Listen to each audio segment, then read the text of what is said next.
Hello everyone, welcome to our channel. நான் உங்கள் நாஞ்சில் ஸ்நேகிதி பூமா.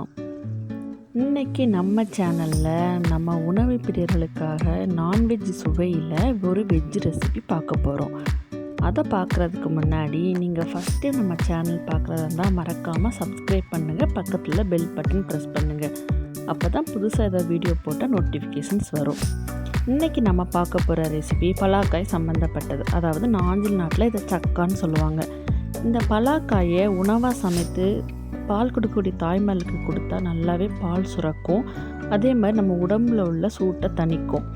இந்த பலாக்காய் பித்த மயக்கத்திலும் போக்கும். நான் ஒரு பலாக்காய் எடுத்துக்கிறேன். தேவையான அளவுக்கு நீங்கள் கட் பண்ணி எடுத்துக்கோங்க. கட் பண்ணி எடுத்ததும் அது நல்லாவே தோல் சீவிக்கோங்க. இது நம்ம தோல் சீவும் போது இதில் ஒரு பசை மாதிரி நம்ம கையில் ஒட்டும். அதனால் நீங்கள் உங்கள் கையில் கொஞ்சமாக ஆயில் அப்ளை பண்ணிவிட்டு இந்த தோலை கம்ப்ளீட்டாக ரிமூவ் பண்ணிடுங்க. இதை கம்ப்ளீட்டாக ரிமூவ் பண்ணதும் இதுக்கு நடுசில் ஒரு தண்டு பகுதி இருக்கும். இந்த தண்டு பகுதியும் கம்ப்ளீட்டாக எடுத்துருங்க. அது நமக்கு தேவையில்லாதது. அதனால் அந்த தண்டு நம்ம ஃபுல்லாகவே ரிமூவ் பண்ணலாம்.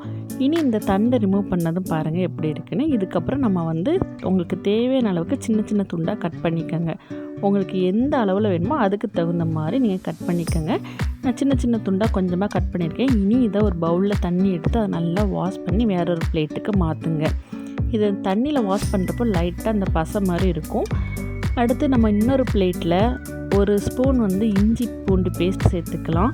நான் 1.5 ஸ்பூனுக்கு மிளகாய்த்தூள் சேர்த்துக்கிறேன். உங்களுக்கு காரம் கம்மியானா 1 ஸ்பூன் சேர்த்துக்கோங்க. நம்ம மிளகாய்த்தூளுக்கு பாதி அளவு மல்லித்தூள் இதில் சேர்த்துக்கலாம். அடுத்து 1 ஸ்பூன் அளவுக்கு நான் சோள மாவு சேர்த்துக்கிறேன். தென் 1 ஸ்பூனுக்கு அரிசி மாவு சேர்த்துக்கலாம். அடுத்து உங்களுக்கு தேவையான அளவுக்கு நீங்கள் உப்பு சேர்த்துக்கோங்க. தென் கொஞ்சமாக மஞ்சள் தூள் இது கூட ஆட் பண்ணிக்கணும். அடுத்து ஒரு 1/2 லெமன் கட் பண்ணி எடுத்துக்கோங்க. அதை சீடை எடுத்துக்கிட்டு அதில் உள்ள ஜூஸை மட்டும் பிழிஞ்சு விடுங்க. இது ஒரு விதமாக ஒரு புளிப்பு டேஸ்ட்டுக்காக நம்ம லெமன் ஆட் பண்ணுறோம். அடுத்தது இது கூட கொஞ்சமாக தயிர் சேர்த்து இந்த மசாலாவை ஒரு பேஸ்ட்டு மாதிரி நம்ம எடுத்துக்கணும். இதில் நம்ம தண்ணி சேர்க்க வேண்டிய அவசியமே இல்லை. நம்ம ஏற்கனவே ஆட் பண்ண எல்லாத்தையும் இந்த தயிரோடு சேர்த்து நல்லா மிக்ஸ் பண்ணி எடுத்துக்கோங்க. இது கம்ப்ளீட்டாக நல்லா மிக்ஸ் பண்ணிடுங்க. இதை டேஸ்ட் பண்ணி பார்த்துட்டு உங்களுக்கு உப்பு தேவைன்னா கூட கொஞ்சம் சேர்த்துக்கோங்க. பாருங்கள் மசாலா எவ்வளோ கலர்ஃபுல்லாக இருக்குதுன்னு. இனி இதில் நம்ம ஏற்கனவே துண்டு துண்டாக கட் பண்ணி வச்சுருந்த அந்த பலாக்காயை ஒவ்வொன்றா இது கூட ஆட் பண்ணி அது எல்லா காயிலையுமே நம்ம அந்த மசாலாவை கம்ப்ளீட்டாக தடவி எடுத்துக்கலாம். எல்லாத்துலேயுமே நீங்கள் நல்லா தடவிக்கோங்க. இந்த மசாலா தடவுனதும் பாருங்கள் இதை நம்ம ஒரு 10 மினிட்ஸ் அப்படியே இது கூட ஊற விட்டுடலாம். இனி கடாய் எடுத்துக்கோங்க. அடுப்பில் கடாயை வைத்து உங்களுக்கு தேவையான அளவுக்கு ஆயில் சேர்த்துக்கோங்க. நம்ம டீப் ஃப்ரை பண்ண போகிறோம். அதனால் உங்களுக்கு எவ்வளவு ஆயில் வேணுமோ நீங்கள் அவ்வளவு ஆயில் இது கூட சேர்த்துக்கலாம். நான் எனக்கு தகுந்த மாதிரி நான் கொஞ்சமாக ஆயில் சேர்த்துக்கிறேன். இனி இந்த ஆயில் நல்லா சூடாகணும். நல்லா சூடானதும் நீங்கள் ஏற்கனவே மசாலா தடவி வைத்திருந்த அந்த காய் இருக்குல்ல, பலாக்காயை ஒவ்வொன்றா அந்த ஆயிலில் போட்டுக்கோங்க. இதை போட்டு நம்ம நல்லாவே டீப்பாக ஃப்ரை பண்ணணும்.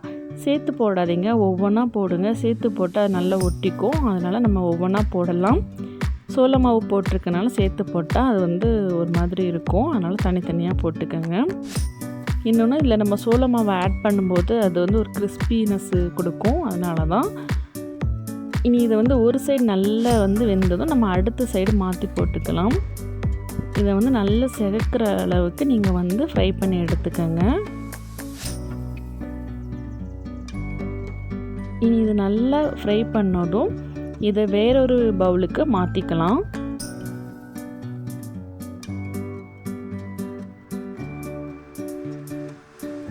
கம்ப்ளீட்டாகவே நீங்கள் வேறு பவுலுக்கு மாற்றிக்கோங்க. இதே மாதிரி நீங்கள் எவ்வளவு காய்க்கு நீங்கள் மசாலா தடவிருக்கீங்களோ அது அவ்வளோ எண்ணத்தையுமே நம்ம இந்த மாதிரியே பொரித்து எடுத்துக்கலாம்.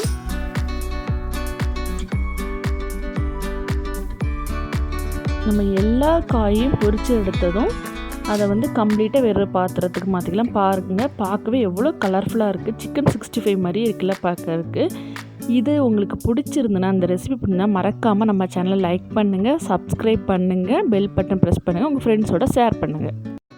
உங்கள் ஃபீட்பேக்கை மறக்காமல் கமெண்ட்ஸில் சொல்லுங்கள். தேங்க்ஸ் ஃபார் வாட்சிங். Bye bye.